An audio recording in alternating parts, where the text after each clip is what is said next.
Origen. La épica griega es poesía, teatro épico poético. Épico, término de origen griego, relativo a la épica. Primera referencia, los poemas épicos, 700 años antes de Cristo.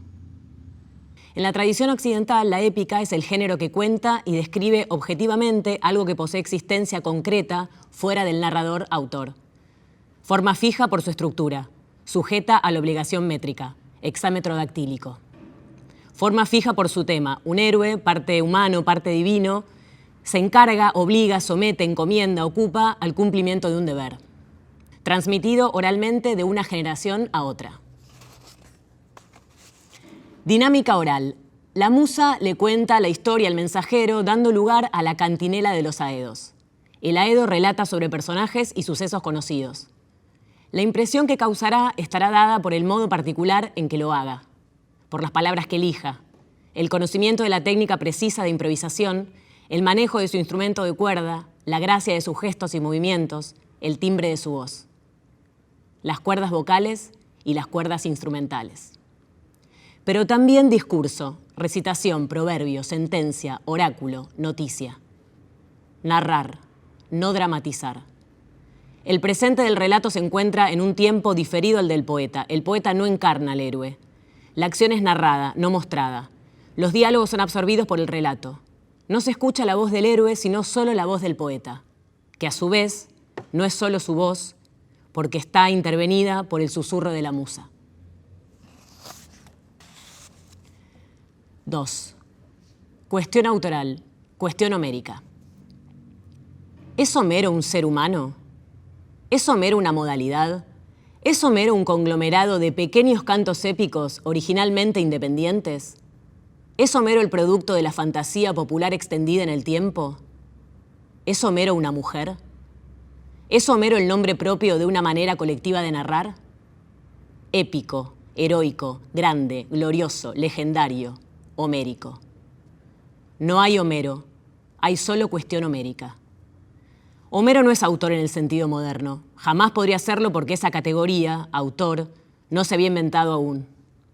Homero es el más contemporáneo de los autores, porque es un compilador, un editor de la herencia y de lo que circulaba en su época. Quien pergenia y ejecuta una estructura de contención a un material, hoy es considerado su autor. Más autor que el mayor autor de la época que sea. Todo autor es compilador. Todo autor enlaza elementos preexistentes, decide un orden e imprime modificaciones y distorsiones sobre lo existente. Todo autor es autor de una lógica de diagrama, montaje y edición. 3. La épica brechtiana es teatro, teatro épico-escénico. En la obra de Bertolt Brecht, lo épico no tiene el sentido de referencia a lo heroico como en la época clásica. Galileo, protagonista de una de sus obras más famosas, lo dice en uno de sus textos: pobres los pueblos que necesitan héroes. Sino que apelará a la fábula, al nivel de la historia, para dar un salto cualitativo hacia el nivel del discurso. Se propone un combate entre el teatro, la escena, y la obra, el texto, con la clara intención de que el primero gane. Las armas, no apelar al sentimiento, sino a la razón de los espectadores. El teatro épico-escénico brechtiano es dialéctico porque es un arte de confrontación, de producción de sentido. Propone un modo de actuar, representar de manera consciente, presentando al personaje, describiéndolo, no apelando a su ser. Coloca de manera clara y científica sus circunstancias, las expone abiertamente. Tanto el aedo como el actor brechtiano citan al personaje, entrecomillan sus dichos, no hablan por él. El teatro épico-escénico también hace pie en la narración, no en el drama. Su propuesta apunta a fijarle al teatro un nuevo objetivo, llamando la atención, apuntando a la conciencia, transformando al artista, al actor, en un material no solo expresivo, sino también didáctico, que explica la conducta humana y enseña su comportamiento. En relación al contenido, no se sitúa en el tema, sino que intenta pararse frente a él, en contra del estado de embriaguez, trance, etc. Esto aplica tanto para artistas como para espectadores, porque ambos estarán realizando una tarea, un ejercicio analítico. Unos trabajan exponiendo los hechos, otros lo hacen sacando conclusiones. Teatro de conmoción, zarandeo, agitación, revuelo, ajetreo, temblor, sobresalto. El sacudón es el efecto. La épica es el procedimiento. Presente. 1. La épica del presente es autobiográfica. Teatro épico biográfico. Resonancias del teatro épico en el presente histórico. El héroe es el yo. No necesita edos, ni narradores, ni actores conscientes, ni presentadores. Se basta a sí mismo y se pone en escena, contando su propia historia en primera persona. La épica está enfocada en lo personal.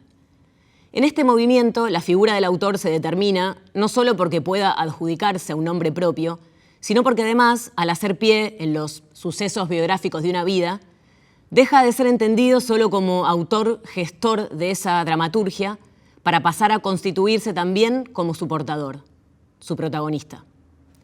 El teatro épico biográfico seguirá de todos modos estando siempre en la vereda de enfrente del teatro dramático, porque estos hitos docuficcionales serán presentados, mostrados, exhibidos y reelaborados por fuera de un drama de representación. 2. Autodocuficción. Me recibí de licenciada en Artes Combinadas por la Facultad de Filosofía y Letras con un análisis de una obra de Bertolt Brecht, Galileo Galilei. Mi libreta del CBC data de 1994. El año en que me entregaron el título fue 2018. Tardé toda esa cantidad de años en recibirme, o para ser más específica, en cerrar ese ciclo. La última materia de grado que rendí y con la que me consideré recibida fue Estética y Teorías Teatrales, cuya titular era Graciela Fernández Toledo, una señora de contextura pequeña, de pelo largo, lacio y entrecano, y una voz determinada pero no siempre audible. Sus clases eran de una puesta en escena tremenda. Daba miedo, fascinación y gracia a la vez. Sus finales eran los más temidos de la carrera. Las anécdotas que se contaban de boca en boca eran múltiples y se sabía que la profesora tenía al menos un sumario abierto por maltrato pedagógico. La cursé 2 veces.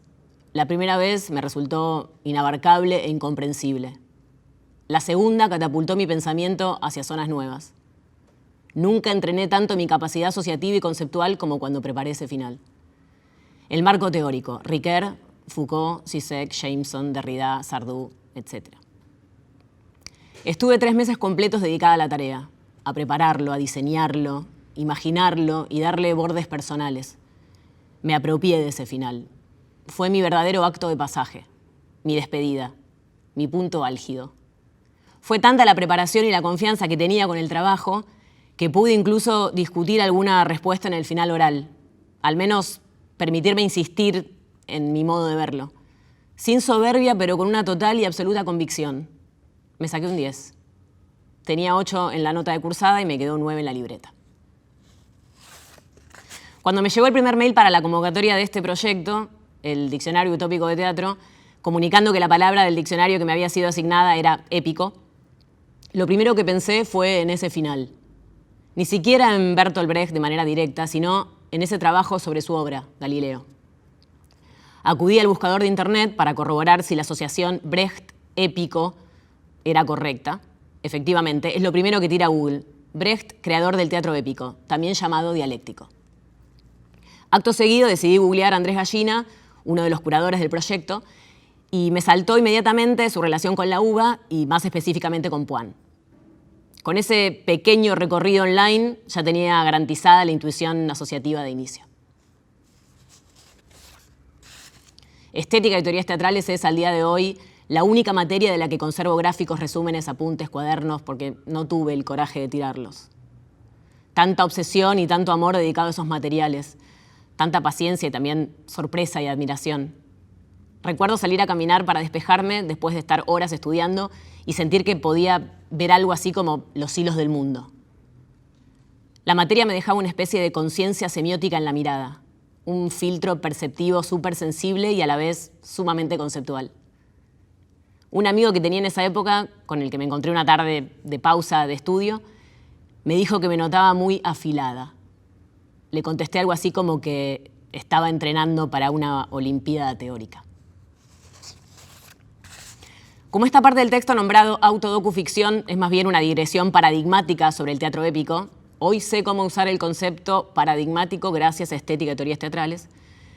Voy a cerrarla arbitrariamente con una frase que algún profesor de la materia dijo alguna vez, pero que no puedo citar textualmente. Bertolt Brecht fue el último artista que tuvo la oportunidad de intentar cambiar la realidad social desde el arte.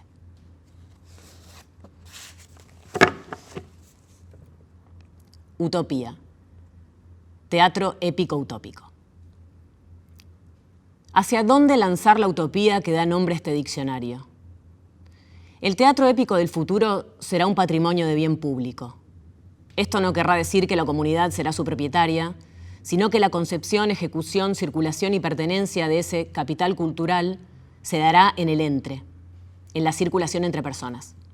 Nadie lo poseerá, ni siquiera la sociedad en su conjunto.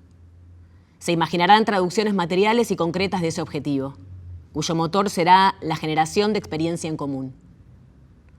Se inventarán prácticas de representación artística, que ya no serán necesariamente escénicas, para desacoplar creación de pertenencia y propiedad. El teatro épico utópico no necesitará construir una ficción autoral, un Homero, para darle nombre a un procedimiento colectivo de creación.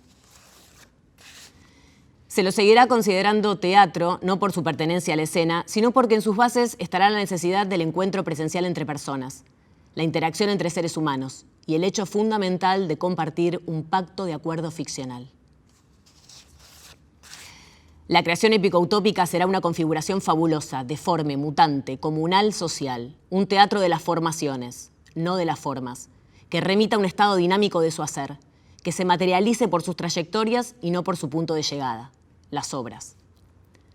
Será, por lo tanto, esencialmente político, y no por sus temas, sino por su objetivo anticapital, antiacumulación, antipropiedad. No será susceptible de volverse mercancía, será inalienable. Un teatro de las preguntas y de la duración no fijada de antemano, resistente a ser medido y encasillado. Un teatro donde los espectadores perderán definitivamente ese estatus, pero no como anhelaba Brecht, es decir, no solo apuntando a ser analíticos y desalienados, sino que ya no se podrá hablar de la división creador-espectador, porque ambas instancias estarán imbricadas en un mismo campo de percepción creativa y sensorial. Habrá una conversación e implicación mutua, una retroalimentación que durará lo que dure cada experiencia épico-utópica. Lo que defina su alcance de territorialidad, barrial, vecinal, comunal, dependerá de cada caso, pero en todos ellos el crecimiento se dará a la manera de un tejido humano que va sumando elementos, que enhebra progresivamente a sus participantes y los integra en porciones relacionales cada vez más amplias. El régimen sensorial de este tipo de teatro ya no estará gobernado exclusivamente por la vista, sino que dará lugar a otro tipo de experimentaciones más abiertas, más grupales. La vista separa, aísla, y en un punto protege del contacto entre personas, o al menos permite evitarlo. El teatro épico-utópico generará otro tipo de creaciones y registros sensoriales, abriendo dimensiones auditivas, olfativas y tangibles.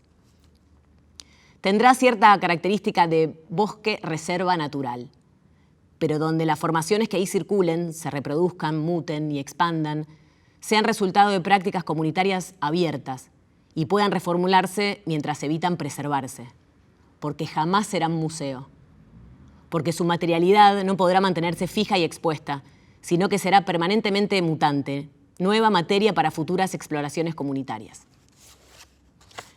Un teatro bosque ficcional épico-utópico, heroico en su gesto colectivo, de prácticas móviles y sociales, sin ficciones totalitarias de autor ni de obra, rebelde a transformarse en mercancía, proveedor de un territorio de pertenencia que crezca por la integración progresiva de las personas que lo habiten, donde las dimensiones sensoriales estén expandidas, la división creador-espectador abolida y la necesidad de preservación museística evaporada. Un bosque fantástico.